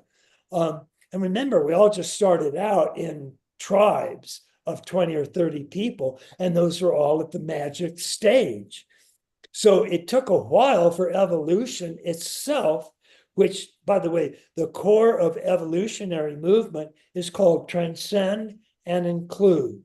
So each higher stage transcends the previous stage. It goes beyond it in some novel, unique, and important way, but it also actually includes the previous stage as actual structures within its own structure. And we see this in all of nature. For example, you can take atoms, which are made of individual protons, individual neutrons, and individual electrons, and they all come together and to form an atom. And they are actually parts of the atom. You can actually see the electrons and protons and neutrons in an atom. And then different atoms come together to form molecules. So molecules transcend, but include atoms. And the atoms are actually in the molecules. You can actually see all the atoms in the structure of the molecule. And then different molecules come together to form single-celled plants and animals. And so the single cell transcends, but includes molecules, and you can actually see all the molecules in the cell cytoplasm on the interior of the cell. And then those individual cells all come together to form multicellular organisms. And you can see all of them as well included in the stomach or the heart or the lungs of whatever is created in the multicellular organism. So that's the basic lack of development, each stage of which gets more whole and more whole and more whole. And incidentally, the first stage beyond second tier, which we call a planetary or psychic stage, a person actually starts to become one with their entire environment. And they feel this oneness. And so that's the whole chain of evolution is growing towards increasing forms of wholeness. But until we get to certain of the stages of wholeness, particularly the integral stage and the planetary stage, we feel separate, we feel isolated, we feel lonely. And that's exactly where that comes from. And I want to just share one piece on that, which is really important, right? There is this yearning and desire for us to see change and for us to actually realize in our lifetimes this experience of peace on the planet and this experience of transcendence and this idea that at the integral level, war somehow dissolves from the inside out, because we now see that all these different levels actually just have some part of truth, and there's no need to go out and destroy anybody because it's not wrong. It's just different level of development. Right. But I think it's really important for us to also be in that mindset all the time, that evolution has its own course of action that we as individuals can't necessarily overcome. Right. So this is all happening. We are just part of it. And our job is to allow the emergence of it to the best Right. of our ability, because when we talk about Ken's work and the idea of, excuse me, the integral level development, it gets very exciting. You're like, wow, there's really hope. But then what can I do? Work on yourself. Push your own level of awareness higher. Like, that's our responsibility. That's always the message that I got from Ken. Like, this conversation is helpful. Being in this conversation is amplifying and growing our own awareness. All the practices that you do is that. And let's not worry about the others who aren't there yet. Right? There is a force here that is taking care of that is beyond us, that we can't see. Right, That's Ken? right. I mean, yeah. That's well put. And push yourself really means continue to take different perspectives, because perspectives are what increase with each stage of development. So Jane Lovinger, who's probably the most famous developmental psychologist in the world, and the test she's developed to tell which level stage a person is at is the most widely used test used by all psychologists around the world to determine a person's structure stage of development. And she actually defines each of her major stages of development, of which she has 8 or 9, with each higher stage takes a wider perspective. So the first person stage takes a first person perspective. It can only understand I, me, mine. It's very egocentric. The second person stage can understand a second person you. So it can start to see your perspective and take your view and realize it's different from mine and so on. And her third stage can take a third person perspective. And so it can start to develop mathematics and logic and reason and so on. And her fourth person stage can take a fourth person perspective.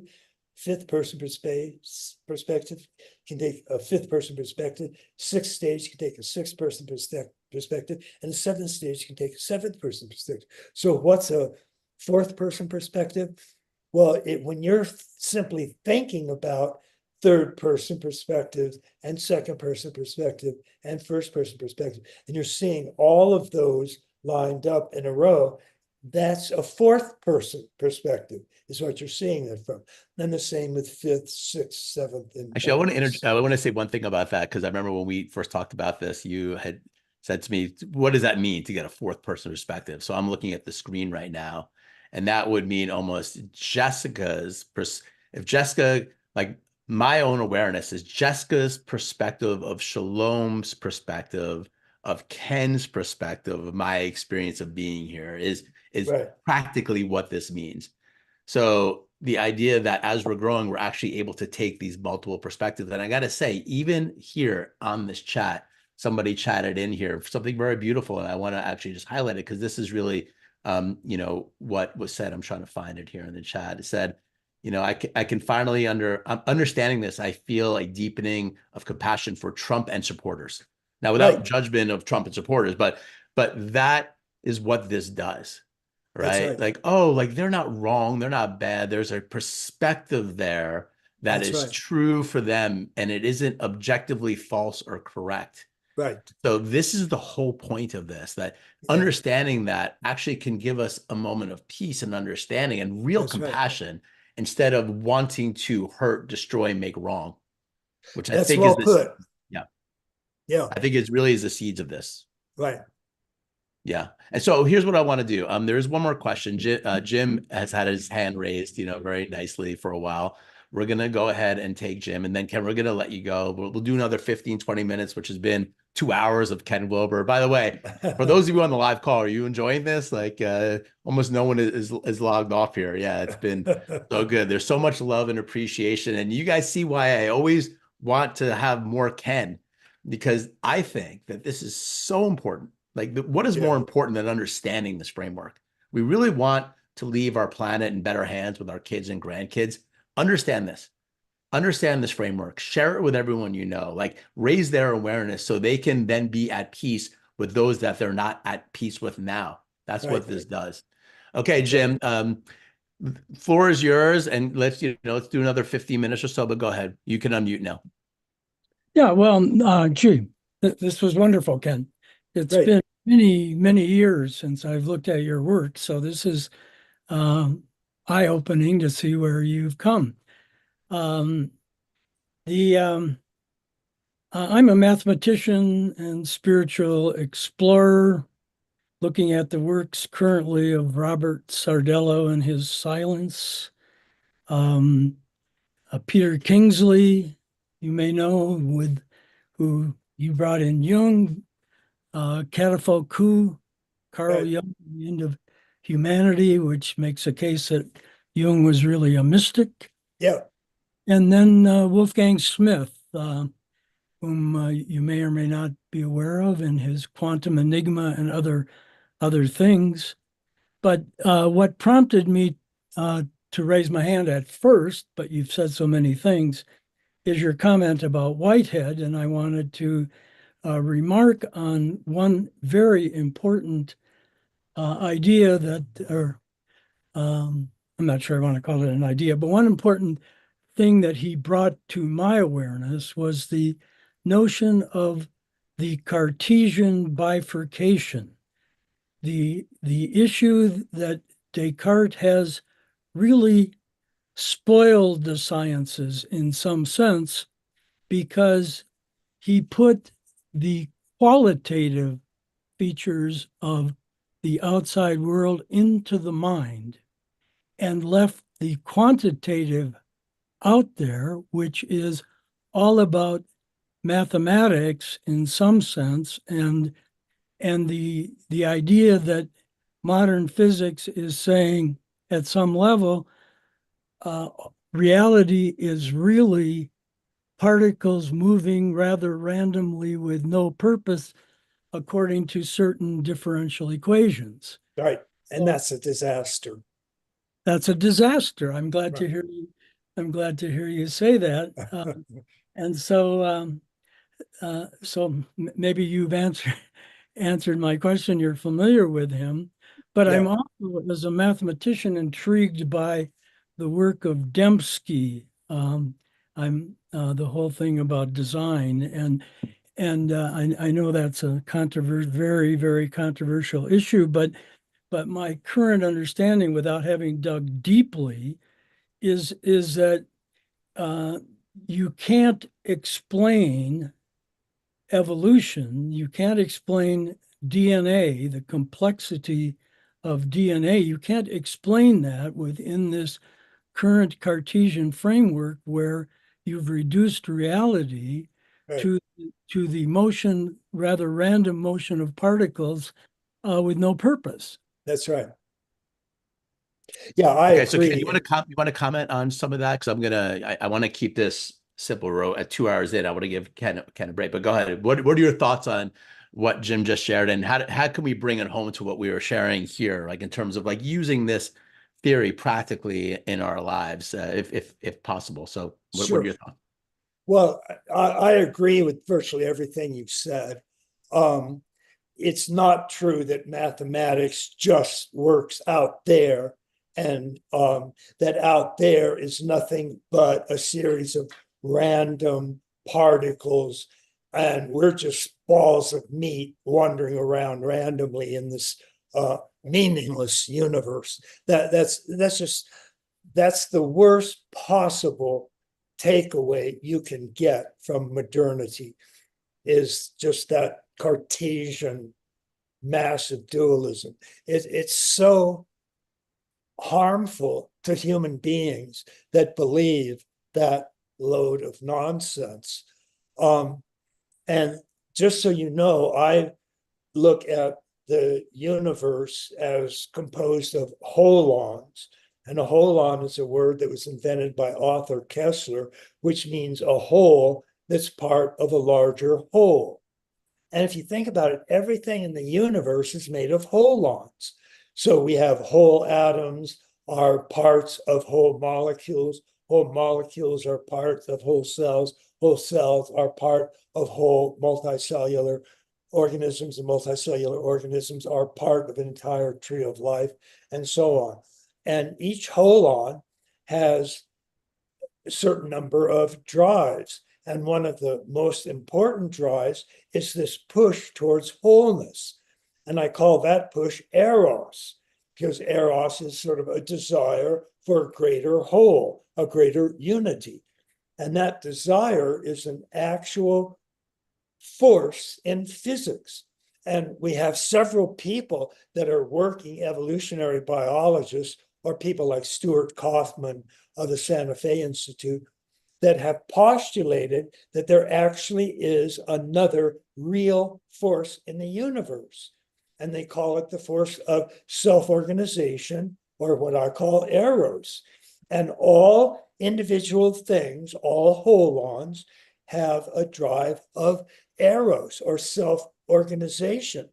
And that's why we see nothing but increasing wholes and increasing self-organized wholes throughout the universe.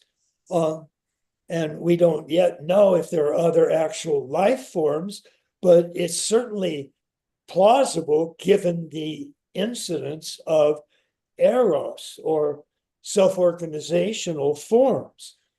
And so as for how we can use this in our everyday life, is one, recognizing that we all do have this drive towards wholeness. And that's what evolution is. Evolution is the intrinsic drive of all things to transcend and include what went before. And that means if we just keep living and loving and learning, we'll keep transcending. And if we're at an integral stage now, we've got a whole series of further stages called third tier that we will eventually move into if we just keep living, loving, and holding. And so that's a cool thing. I mean, it really is a hopeful universe. And that's one of the things that an integral framework gives us, is an enormous amount of hope. So I think that's one of the best ways that we can use this model. And also it shows us those aspects of ourself that we generally weren't aware of, or weren't very clearly aware of, like waking up, growing up, opening up, cleaning up, and showing up. And showing up is just the last item that I didn't get to, but it means that we've already talked about having first person, second person, third person, fourth person perspectives. And when I was first writing this down, I just drew it on one of those large yellow legal pads, and I just drew it as like a 4-box cross like that. And in the upper left, the upper levels were individuals, and the lower levels were the collectives, and the left-hand quadrants were all consciousness, and the right-hand quadrants were all matter. And I called those the 4 quadrants, and I called my model all quadrant, all level, AQAL, or aqual. And that simply meant that each of the items in these 4 perspectival boxes, so we have the upper left, the interior of the individual consciousness, which is an I, me, mine, first person. The lower quadrant is the plural of I, and the plural of an I is a we, and a we contains a you and an I, so it contains a second person perspective. And so the lower quadrant, the lower left quadrant, is all of culture and our cultural awareness, and which is an awareness of I and you and me and mine. And then the right-hand quadrants are all the exterior or material components of the universe. So the upper right is an individual exterior. So those are things like actual electrons, actual protons, actual neutrons, actual atoms, actual molecules, actual cells, actual multicellular organisms, in all their material physical components. And the lower left, the plural of an it, which is the upper right. A proton is an it, a neutron is an it, an atom is an it, a molecule is an it, and so on. A plural of an it is an its. So that's the lower right quadrant, which is like an ecosystem or a galaxy or something like that, which is a collection of upper right quadrant in individual holons looked at in an exterior or objective fashion. And all of that are aspects of ourselves that we have access to if we know about them. And they all go through various lines of development. And we talked about the 8, 9, or 10 lines of human development, the multiple intelligences. And most people don't even know they have multiple intelligences, but you do. And if you want to find out about them, just look up on Wikipedia or any place, look up multiple intelligences, and they'll list them for you. And then you can just take, like I did each day of the week, just pick a different multiple intelligence and exercise it. So use beauty, morals, social, verbal, and so on, and just exercise that multiple intelligence, and you'll open up to all of your various intelligences, which is a very freeing feeling, by the way.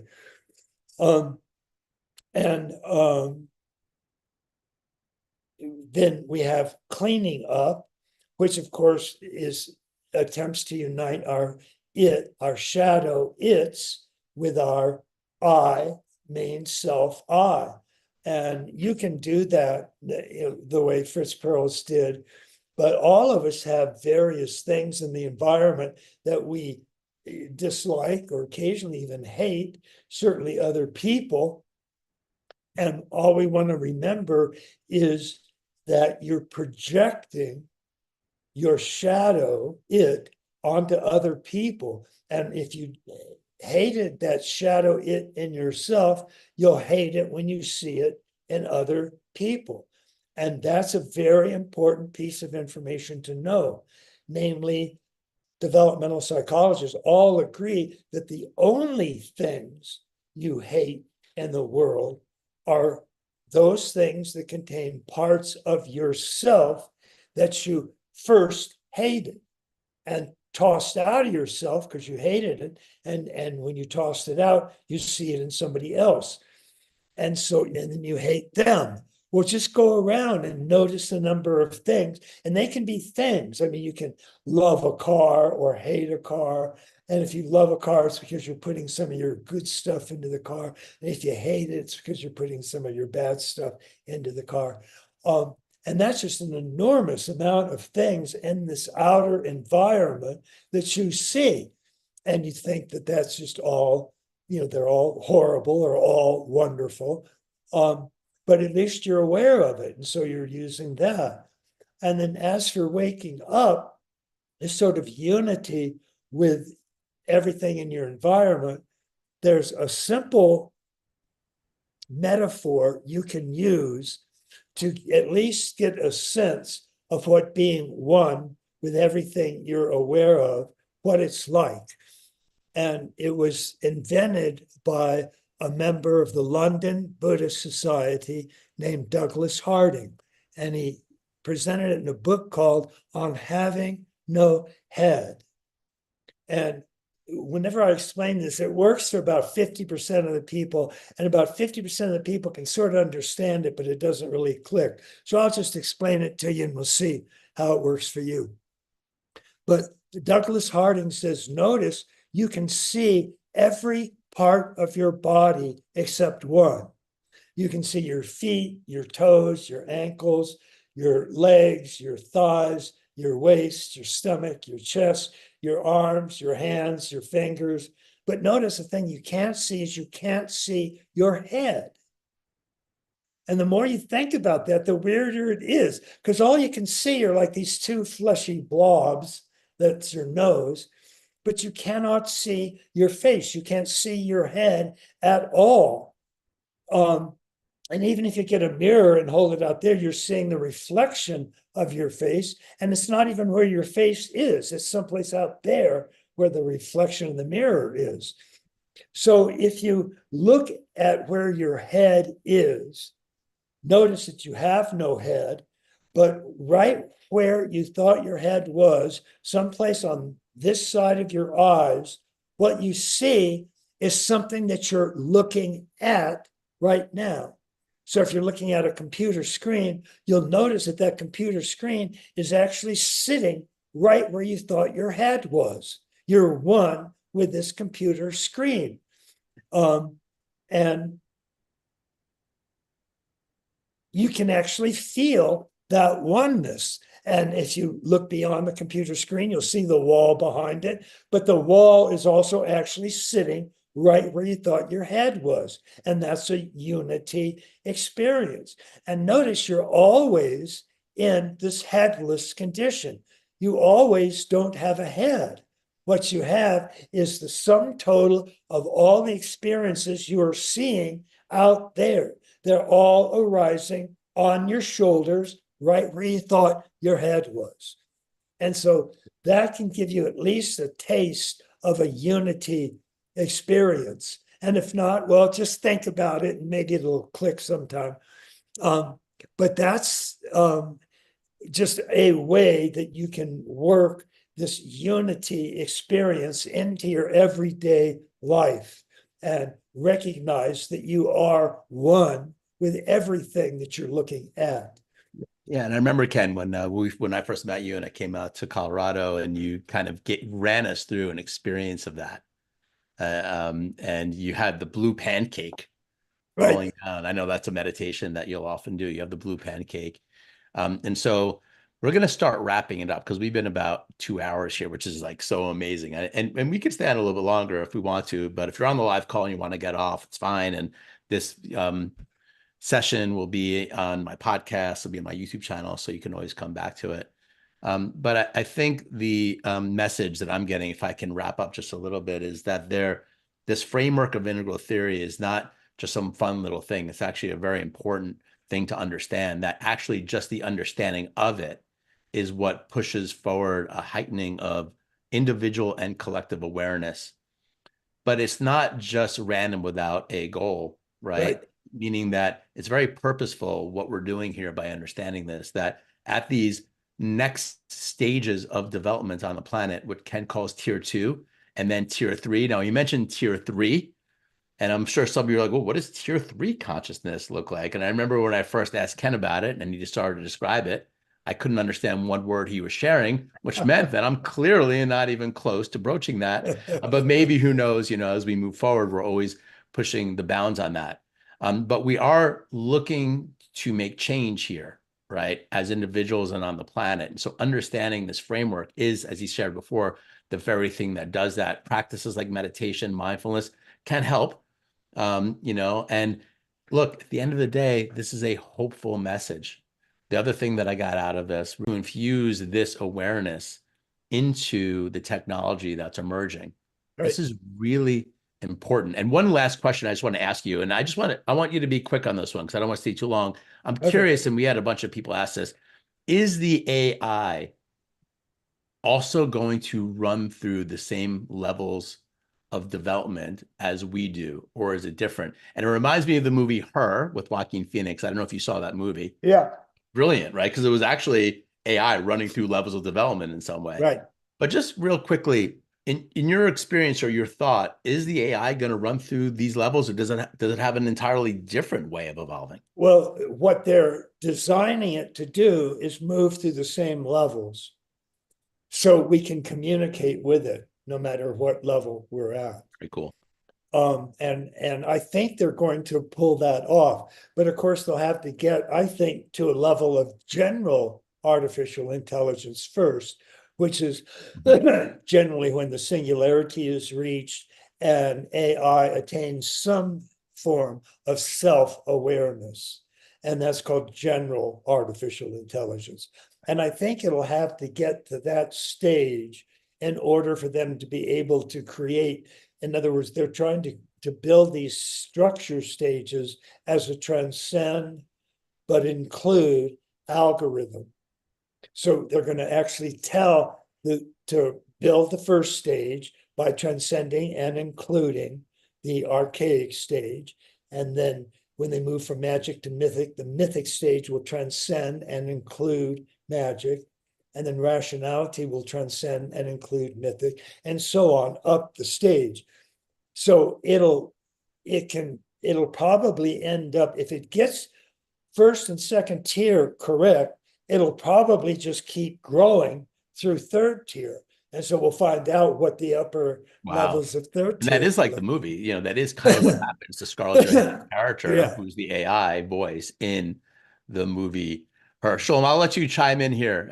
Go ahead. I know you have something, because Shalom works in design and artificial intelligence as well. So did you have one? Great. Question? Thank you so much. I have a burning question. So I've been really advocating for humanistic AI, right? Yeah. Because so the idea that the concept that I had is that we enshrine humanistic values into AI so that it understands that it's not in any best interest to encroach on those, so that it can, so it's built into the programming so that it understands that evil, injustice, immorality is actually, you wouldn't execute on that because it's built into the system. Is this the approach that you're taking with, or the team that you're working on is taking? Basically. Okay. That's a relief, right? Because he's like, showing them the logic. When it gets artificial general intelligence is just a start, right? And then there's the intelligence that transcends anything that humans can even understand, right? So we need to actually enshrine this, and I love the word enshrine, right? Because it's the shrine, right? It's like it understands this is actually sacred, right? Life is sacred, right? Humanism is sacred, and then it can help us move beyond. Are we on the same page with this? Yep. Absolutely. Okay. Well, that's what he's doing. So the integral model, the model Amazing. that we talked about today, is being infused into the AI. So AI it's just like us. We're going to be able to see the model, and that will allow us to grow up, wake up, clean up faster by seeing the model. AI will have an awareness of the model to be able to grow into it. So things like higher levels of morality are going to be infused into AI. That's right. Okay. This is very I mean, this is all new to me right now. This is very, very promising, and really, really like. Because what we'll have is all of the multiple intelligences will be enshrined in AI. And that includes moral intelligence and emotional intelligence and mathematical intelligence and so on. And so to the extent that we can enshrine all those multiple intelligences in an AI algorithm, then as that AI grows and develops, it'll bring all of its multiple intelligences with it. And they'll all sort of grow and evolve to the same levels, and that'll be amazing. We're And limited. I did want to make one comment on the blue pancake, and okay. where I got that actual idea. The actual idea of the big blue pancake came from Chogyam Trungpa Rinpoche. And most of you have heard of Trungpa Rinpoche. He was a very famous drunkard and womanizing and very enlightened Tibetan teacher. But he was asked one day, what is enlightenment like? And he said, the sky turns into a big blue pancake and falls on your head.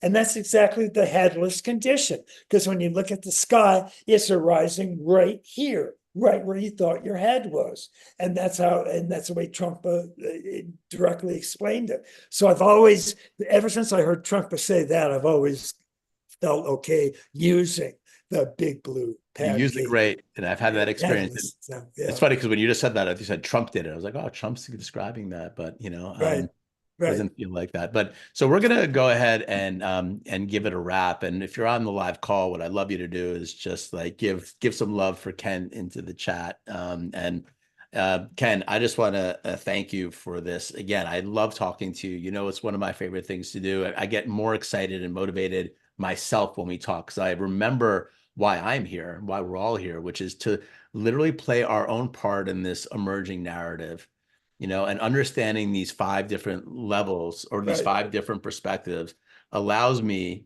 to navigate through my own potentials and to let go and to trust and to then do the things that I can do under my control to push forward. And that's my part that I am playing in this narrative. And when we're all playing that way, and that's the whole purpose of the model. That's the purpose. Let's just see what happens. Like, because we don't know, right? Like even you is brilliant. You don't know the future, but we know that this system is how this works and how it's growing. And so we can use that awareness and actually grow towards it with consciousness and awareness. And I think that's the thing that I love getting out to more people. So I really appreciate you being here. You're getting so much love, in the chat right now. For everyone that's listening to the recording, I'm going to be asking Ken to do this more often if he's open to it with me.